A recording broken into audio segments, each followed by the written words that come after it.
All right, guys, let's quickly take a look at the upcoming US PCE data we've got scheduled for today, coming up at 1:30 UK time or 8:30 Eastern time. Now, in terms of PCE, disclaimer, I am not going to trade this event today personally.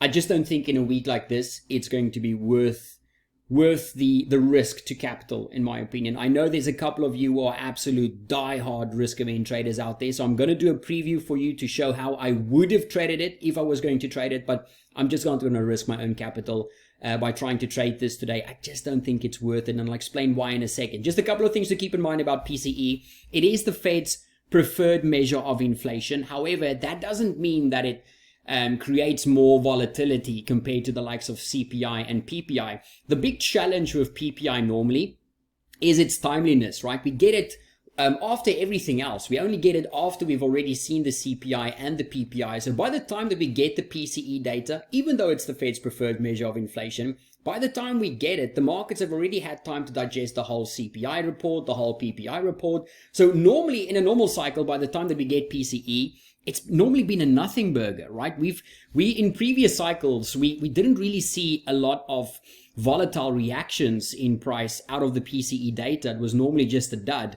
In this inflationary cycle that we've had over the last 2 years, though, there has been some occasions where big deviations has seen some punchy volatility that was well worth trying to take advantage of. And who knows, maybe in today's session, if we do get a big enough deviation, maybe we do see some tradable volatility, but personally, I'm not going to risk capital on that in a week like this. The reason for that is, firstly, I just don't know whether the dollar will be reacting to the data today, at least enough to give us conviction to trade it. Remember, over the course of the last couple of weeks, the dollar hasn't really been driven by the data. It's been more driven by risk premiums. Remember, back on the 7th, we had that big reaction to the upside out of the NFP report, which was a fantastic opportunity to trade the dollar. Then over that weekend, we had the whole political shenanigans unfold in France. We saw a big pop to the upside in the OAT Bund spread, which is this white line, which is just French 10-year minus German 10-year. We saw a big pop to the upside in that. And the dollar, as you can see, has been mainly driven by that. You know, we had that big miss in CPI, which pushed the dollar lower initially. The markets paired that move fairly quickly. Then we had that big miss in the PPI where the markets pushed lower and again paired it back fairly quickly. It's been all driven by the spread. And you can see over the course of the last two and a bit sessions, those spreads have been ramping higher the closer and closer we get to the actual election taking place on Sunday. So the risk that we have is that because we're going into the weekend where there is weekend risk, maybe the dollar doesn't focus on any of that and the dollar just stays where it is, as the markets have priced in a fair bit of risk premium already. They've already hedged their risk to the euro through potentially dollars. So is there opportunity for us to trade something like PCE with all of that going on? That's the first reason, which makes me think no. The second reason, like we already explained, is because we shrugged off both the CPI and the PPI data fairly quickly. So do we really think PCE, which is coming up after all of that, will be enough to create some decent volatility to try and take advantage of? I just don't know whether that's going to be the case, which makes me a little bit cautious. The other thing about a week like this is it's been super messy because firstly, we've got these idiosyncratic outside risks in the mix with the French elections on Sunday, the UK elections next week. We obviously had the debate between Biden and Trump this morning. Thank goodness that's out of the way now. We've had these outside risk factors that the markets have been focused on. And apart from that, this week is month end, quarter end, and half year end, which normally creates some pretty weird price action flows, very choppy price action. You guys have seen it so far this week playing out. It's been really, really messy, and that's exactly what you would expect. And the problem with today is, even though today is the last official day of month end, quarter end, half year end in terms of trading days, there can still be a lot of rebalancing that takes place today, which means that between, normally we see a lot of that taking place over the London fix, which takes place at 4 p.m. UK time. But you can see those flows impacting from about an hour before to an hour after. So the problem that you have with something like PCE is that any trades that you do get into out of the PCE data could get run over as the market starts to do some rebalancing going into the London fix. So with all of those things in mind, I just don't think this one will be worth the risk. Can I be wrong on that case? Of course I can be wrong with that. Maybe today we see, like, one of the biggest reactions in PCE that we've seen in the last few months. But I will rather stay out of it for the right reasons than try and trade it for the wrong ones. And at the end of the day, we're all responsible for our own capital. And I'm just not sure whether I have the confidence to risk some of mine on a print like this in a week like this with the price action we've seen this week. For me, it's just not worth it. I mean, I made enough money with the pound Aussie trade that we got into out of the CPI data for Australia this week. That was a really beautiful trade. It was the right trade at the right time for the right reason. With that trade, I don't want to give all of that back on a PCE print that I just don't have enough conviction in trading. But I know there's a lot of diehard risk-averse traders out there. You guys desperately want to trade this event. So I will share with you guys how I would have traded it if I was going to trade it. But again, I'm not going to trade this event today. I'm just going to stay on the sidelines and see how the market's traded from the side. So in terms of what we are looking for here, as always, when we want to trade something like this, you don't want those ambiguous releases or actuals where you see some of them coming in good, some of them coming in bad. Your base case scenario is to see as many of the measures as you can print as a miss, or as many of these measures as you can print as a beat. Now we can take it one step further by also incorporating the minimum and the maximum expectations, because what this tells us is that out of all of the analysts that was polled for these events, your minimum is the lowest number they projected, and the maximum is the highest number they projected. Which means that normally when you get a number below the minimum or above the maximum, it surprised everybody that was polled. However, when it comes to these high-profile events where you get a much larger amount of analysts polled, you can sometimes have a skew in the data, right? You can have outliers, which means that maybe you don't really need something below the minimum or above the maximum to really surprise. Maybe there's a number in between somewhere that'll already surprise and could create some volatility. So let's look at that data under the hood then, because in today's session we've got quite a few outliers that we can look at. Let me just quickly open these ones up for us, and here we've got the year over year. We just need the headline month over month. Let me just quickly open that one up for us as well. It has disappeared on me here for a second. Let's see. It should be this one.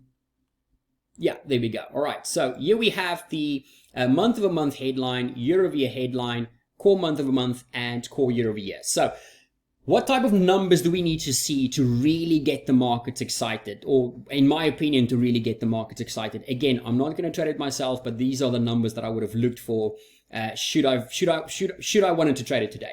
Now let's start with your core. Let's start with the core month over month and your core year over year. Now in terms of month over month, we know that the median expectation or the consensus is for this to drop from 0.2 down to 0.1. Now notice the prior for this was 0.2, meaning that even if we just get an as expected print, that will already show us deceleration. But as a bare minimum, we do want to see the bulk of these guys surprised, which means that a 0 print probably will be enough for a miss to really surprise the markets. That will show us a big deceleration from the prior, and I mean it'll be a flat print for month over month core, which will be a big surprise on the dovish side. When it comes to a hawkish surprise, I think we need to look for much higher numbers. We need to be a lot more selective, for example, in what we look for a beat. Because if we just see a marginal beat in some of these, not all of them, but a marginal beat in some of these, will actually still show deceleration. Let me show you a quick example. Take the core year over year measure, for example. The maximum expectation for this is 2.8, right? The prior for this was 2.8, and the markets are expecting 2.6. So if I go to the chart here for a second, here you've got your core number in white. If we print at 2.7 for the core, looking at the expectations, right? If we print at 2.7, theoretically, that'll be a beat. That'll be a green number because it'll be higher than the market consensus. But at 2.7, it's still below the prior of 2.8, which means that you are still decelerating, just not as fast as the markets anticipated.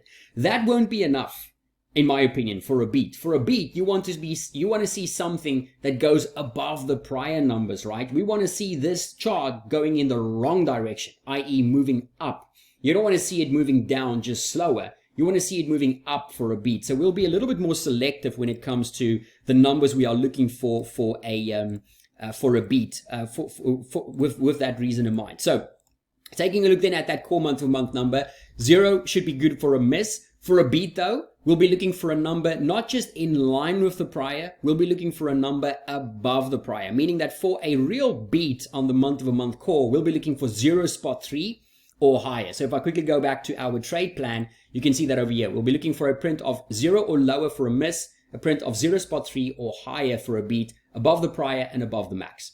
Very similar with the core year-over-year number. We just looked at that one. In terms of a miss, let's take a look at the data. In terms of a miss for that one, you can see that 2.4 and 2.5 is already outliers. And again, to be fair, because the prior was 2.8, if we just get 2.5, which is just below the consensus, it'll already be a big deceleration. But I'll be looking for that outlier on this one. 2.4 or lower, I think, is what we really need to see here to get a big surprise. And in terms of the upside number, we spoke about that. Even though the prior is 2.8, and even though the maximum is 2.8, and even though the one standard deviation is very close to that, I think 2.9 is what we are looking for. Why? Because we want to see this white line going up, not flat or down. So 2.9, I think, is what we need to see a beat for the core year over year. What about the headline month over month?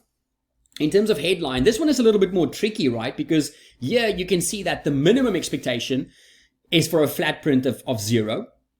But you can also see that a lot of analysts polled is actually already expecting a 0, which is the minimum, which means that we don't really want to see that. I don't think that's going to be enough. That's why you'll see for this one, I'm looking for a negative number. I'm looking for negative 0.1 or lower. In terms of a beat, just like the others, we'll be looking for a number that goes above the prior, meaning that we'll be looking for, I think 0.3 here is probably going to be okay because it's a clear outlier here. I think in line with that, because it's already an extreme, I think in line or higher of 0.3 would probably be enough to really get the market surprised. Just look at that distribution, right? That's a clear outlier for the market. So even though for the others, we'll be looking for a higher number, if that can come in at 0.3, it'll already be a very, very big surprise. Keep in mind, though, that if we just get that one at 0.3, we probably want to see some of these others printing above the priors. We don't want all of them in line with the prior. For these ones, we want it above. For this one, I think in line should be okay. In terms of the headline year-over-year number, let's quickly take a look at the data there under the hood.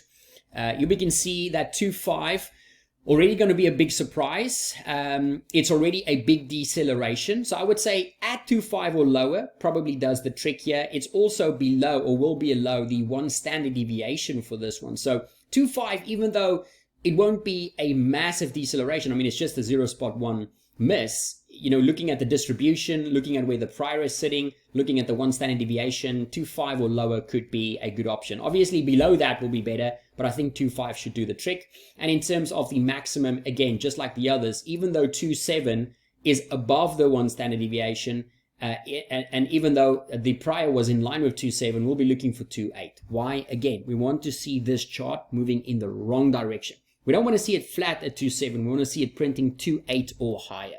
So that is what I think we need to see to really get the markets going. That's how I would have traded this if I was going to trade it. But again, I'm not going to trade this in today's session. In terms of the expected reaction across major asset classes, for a dovish outcome like this, we would expect dollar down, yields down, equities up, gold up. For an inline outcome, we basically won't have any edge there, so expecting more flat price action. For a hawkish outcome, we'll be looking for dollar upside, yield upside, S&P and gold downside. Now, in terms of how to trade this, if I was going to trade this, it's tricky, but for a dovish outcome, obviously dollar shorts would be preference or a way to express it. I think dollar cat shorts after this week's beat in the CPI makes sense. In terms of euro dollar longs, I set a question mark here because the euro, despite the upside that we've had in spreads, the euro actually hasn't done too bad. You know, the euro has hung in there, even though spreads have continued to grind to the upside. So it does look like maybe the markets have priced in a fair bit of downside already. So euro dollar upside on a massive miss, maybe back up towards that 107.50, these prior highs. Maybe that could do the trick. In terms of dollar CAD, looking for a move or counter rotation back down towards the implied volatility low coming in at 136.50-ish. I think that could be a possible target to look for after that hotter than expected CPI data for Canada a little bit earlier in the week. My preference, though, apart from looking at dollar shorts, would just be looking at T-bond longs in that case. We're expecting yields downside. If inflation sees this type of deceleration, I'll just be looking for T-bond longs as a much simpler expression, not having to worry then about something like the dollar. I'm already in that trade though, so you know I'll just be letting that trade run basically. But if I wasn't in it, then I think T-bond longs would be an interesting one to look at for a miss in that data.